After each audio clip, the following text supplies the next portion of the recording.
మాధవి గారు. ధన్యవాదాలు అధ్యక్ష. 5 నెలలు చాలా జాగ్రత్తగా రాష్ట్రం ఎలా ఉంది, ఎంత దుర్భిక్ష పరిస్థితుల్లో మనం పగ్గాలు పుచ్చుకున్నాం అన్న దాన్ని కూలంకషంగా పరిశీలించిన తర్వాత వచ్చిన ఈ budget it's a very well exercised budget అధ్యక్ష. ఈ మాట నేను ఎందుకంటున్నానంటే మా నియోజకవర్గంలో వివిధ శాఖల వాళ్ళు అధికారులందరి దగ్గర నుంచి కూలంకషంగా సమగ్ర ఇన్ఫర్మేషన్ని పూర్తిగా తీసుకున్న తర్వాత ఈ బడ్జెట్ని రూపొందించడం జరిగింది. దాన్ని నేను ప్రత్యక్షంగా చూశాను అధ్యక్ష. అధ్యక్ష, ఎన్డీఏ కూటమి ప్రభుత్వం అధికారంలోకి వచ్చిన తర్వాత ప్రజల మధ్యకి వెళ్ళి ఎలా ఉంది పాలన అని అడిగినప్పుడు, అమ్మా మాకు వెల్ఫేర్ స్కీమ్స్ ఖచ్చితంగా వస్తాయన్న భావన అయితే ఉంది. కానీ ఒక ముఖ్య విషయం అందరికీ తెలియాల్సింది ఏంటంటే హాయిగా ఊపిరి పీల్చుకుంటున్నామని చెప్పారు అధ్యక్ష ప్రతి ఒక్కళ్ళు కూడా. అధ్యక్ష,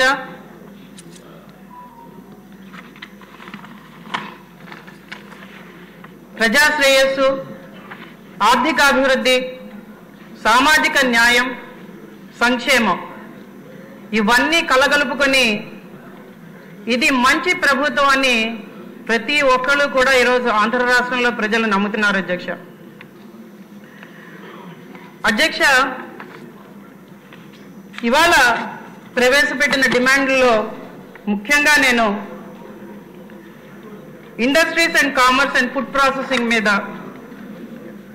4,371 కోట్లు సుమారు పెట్టడం ఈ ప్రభుత్వం తాలూకా ముఖ్య ఉద్దేశాన్ని మన గౌరవ ముఖ్యమంత్రి వర్యులు చంద్రబాబు నాయుడు గారు పదే పదే చెప్పడం, రెవెన్యూ డెఫిసిట్ గురించి ఎక్కువగా మాట్లాడకుండా దాన్ని మనం త్వరితగతిని పూర్తి చేయాలంటే, మళ్ళీ సర్ప్లస్ బడ్జెట్లోకి రావాలంటే మనం వెల్త్ క్రియేషన్ మీద దృష్టి పెట్టాలని ఆయన పదే పదే చెప్పడం జరుగుతున్నది అధ్యక్ష.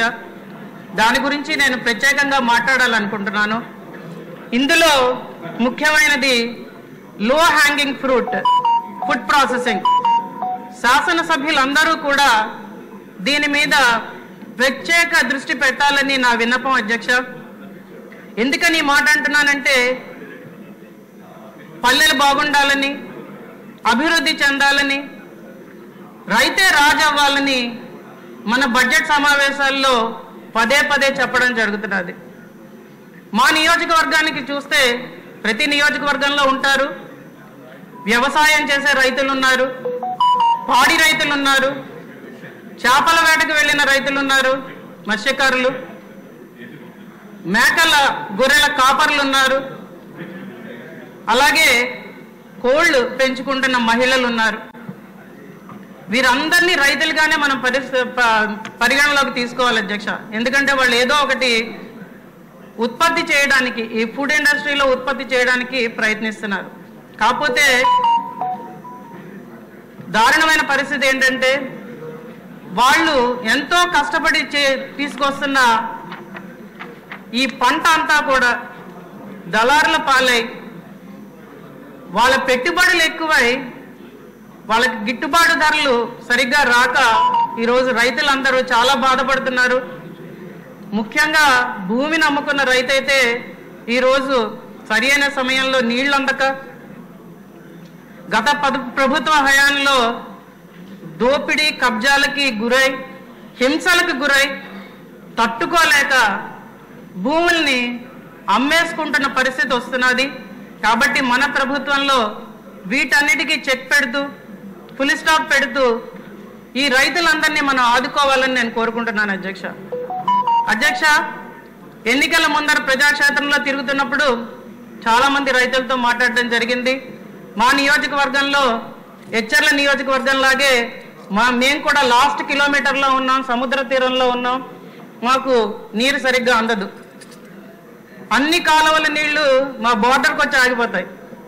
ఆయన చెప్తున్న సమస్యలన్నీ మా నియోజకవర్గానికి కూడా వర్తిస్తాయి. లస్కర్లు సరిగ్గా లేక, కంట్రోల్ యూనిట్స్ సరిగ్గా పనిచేయక, గేట్లు సరిగ్గా పనిచేయక, మంచి వర్షం పడి అదంతా వచ్చే సమయానికి మా నియోజకవర్గానికి వచ్చేసరికి ఆగిపోతుంది. కాబట్టి మా నియోజకవర్గంలో పంటలు పండించే రైతులు, కూరగాయలు పండించే రైతులు అందరూ కూడా వర్షాధారంగా, బోర్ ఆధారంగా మాత్రమే పండిస్తారు. ఈ బోర్లు కూడా ఇప్పుడు ఇంతకుముందు 40-50 అడుగుల్లో పడే బోర్లు కూడా ఇప్పుడు 100 అడుగులకి 200 అడుగులకి వెళ్ళినా కూడా రావట్లేదు అధ్యక్ష. కాబట్టి ఆ ప్రజలు కూడా ఎందుకు ఇచ్చింది ఇది, పండించుకుంటే వెళ్దామని అనుకున్నా కూడా మనకి పంట చేతికి మన పెట్టుబడికి తగ్గట్టుగా అందట్లేదు అని ఈరోజు రైతు చాలా కుదేలవుతున్నాడు అధ్యక్ష. కాబట్టి ఇవన్నీ దృష్టిలో పెట్టుకొని రైతులను అనుసంధానం చేస్తూ యువతని మార్కెటింగ్కి వాడుతూ యువతకు ఉద్యోగావకాశాలు కల్పించేటట్టుగా మనం central government schemes, state corpus, state government schemes, అలాగే P4 model, public private people మోడల్ని వాడుతూ భూముల్ని కరెక్ట్గా ఉపయోగించుకుంటూ ఈ ఫుడ్ ప్రాసెసింగ్ యూనిట్స్ మన నియోజకవర్గాల్లో వచ్చేటట్టు చేస్తే ఖచ్చితంగా ఆర్థిక వ్యవస్థకి బలోపేతం చేయడానికి మనందరం కూడా మన సహాయ సహకారాలు అందించినట్టుగా ఉంటుంది అధ్యక్ష. నేనైతే మాకు 4 మండలాలు ఉన్నాయి. 4 మండలాల్లో రైతాంగాన్ని, నేను చెప్పిన రైతులందరినీ, అలాగే మహిళల్ని, యువతని, ముగ్గురిని కూడా అనుసంధానం చేస్తూ 4 ఫుడ్ ప్రాసెసింగ్ యూనిట్స్ పార్కులు, ఫుడ్ ప్రాసెసింగ్ పార్కులు స్టార్ట్ చేయడానికి ప్రణాళికలు సిద్ధం చేసుకుంటున్నాం అధ్యక్ష. ఇది ఏమీ లేదు, మనకి SHG గ్రూపులు ఉన్నారు, అలాగే రైతులు ఉన్నారు, యువత ఉన్నారు, చాలా నిధులు ఉన్నాయి. సెంట్రల్ గవర్నమెంట్ స్కీమ్స్ అయితే కోకొల్లలు ఉన్నాయి. ఇవన్నీ మనం దగ్గరికి తీసుకొని ఖచ్చితంగా వాటి ద్వారా వచ్చిన లాభాలని ఈ సప్లై చైన్ క్రియేట్ చేసుకొని స్టార్టింగ్ నుంచి ఎండింగ్ దాకా మనం చేయగలిగితే ఖచ్చితంగా దీనివల్ల ఆర్థిక వ్యవస్థ బాగుపడుతుందని నేను నమ్ముతున్నాను అధ్యక్ష.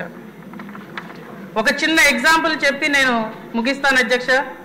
అదేంటంటే అందరికీ అర్థమయ్యే భాషలో, నేను ఒకరోజు ఈ ఎలక్షన్ దానికి తిరుగుతున్నప్పుడు ఒక రైతుని అడిగాను, అన్నా వేరుశనగ పంట వేసుకున్నానని చెప్పావు, ఎలా వచ్చింది అంటే, ఏముందమ్మా అన్ని రకాలు కలిపి వచ్చింది, నీరు సకాలంలో అందలేదు, ఎరువులు కూడా సకాలంలో వేయకపోవడం వల్ల, భూసారం బాగకపోవడం వల్ల చాలా చచ్చు పిక్క వచ్చేసిందమ్మా, అందుకని చెప్పి ఇంట్లోనే వాడేసుకుంటున్నాం, లేకపోతే ఊళ్ళో వాళ్ళకి డబ్బాలు చెప్పిన అమ్మేసుకుంటున్నాం అని చెప్పాడు. అలా కాకుండా ఆ రైతులందరూ ఒక్కొక్కరు ఒక్కొక్క మిషన్ కొనుక్కోలేరు కాబట్టి గ్రేడింగ్ మిషన్లు అందుబాటులోకి తీసుకొచ్చి మంచి వేరుశనగ, అలాగే 2nd గ్రేడ్ 3rd గ్రేడ్ విడదీసేటట్టుగా మనం ఆ మిషన్లు వాళ్ళకి అందుబాటులోకి ఫుడ్ పార్కుల ద్వారా రెంటల్ బేసిస్ మీద, అంటే మంత్రి గారు కూడా మాట్లాడున్నారు, MSME మంత్రి గారు కూడా ఫుడ్ పార్కుల్లో కొన్ని కామన్ ఫెసిలిటీస్ క్రియేట్ చేస్తామని, ఇది ఒక కామన్ ఫెసిలిటీ. అది అక్కడ గ్రేడింగ్ చేసి దాన్ని మంచి వేరుశనగను అంతటినీ కూడా రీటైల్ మార్కెట్కి పంపించి ఎక్స్పోర్ట్ క్వాలిటీకి, యాక్చువల్గా మంచి వేరుశనగను అంతా కూడా ఎక్స్పోర్ట్ క్వాలిటీకి పంపించి, అలాగే మీడియం సైజునంతా కూడా మనం రీటైల్ మార్కెట్లోకి పంపించుకొని, ఇంకా చివరిగా ఈ చచ్చుపిక్కలన్నింటినీ కూడా నూనె ఆడించే దిశగా తీసుకెళ్లి పీనట్ ఆయిల్ ప్రొడక్షన్లో పెట్టి ఆ వచ్చిన వ్యర్థాన్ని కూడా మనం పాడి రైతులకు అందించే దిశగా తీసుకెళ్ళినా, లేకపోతే మనం ఈ ఫెర్టిలైజర్స్ దిశగా తీసుకెళ్ళినా కూడా చాలా లాభాలు వస్తాయి అధ్యక్ష. దీనికి మన గౌరవ ముఖ్యమంత్రి వర్యులు పెద్దపీట వేయడం నాకు చాలా ఆనందంగా ఉన్నది. ఇలాంటివి మనం ప్రతి ప్రోడక్ట్ తీసుకుంటే dry fish drying centres, dry fish powder processing centres మత్స్యకారులకి మనం తీసుకొస్తే వాళ్ళకి చాలా లాభదాయకంగా ఉంటుంది అధ్యక్ష. కాబట్టి ఇవన్నీ దృష్టిలో ఉంచుకొని ఖచ్చితంగా ఈ ఫుడ్ ప్రాసెసింగ్ జోన్స్కి, ఫుడ్ ప్రాసెసింగ్ యూనిట్స్కి ప్రతి నియోజకవర్గంలో పెద్దపీట వేసే దిశగా ఈ బడ్జెట్ రావడం చాలా ఆనందదాయకంగా ఉంది అధ్యక్ష. ధన్యవాదాలు అధ్యక్ష.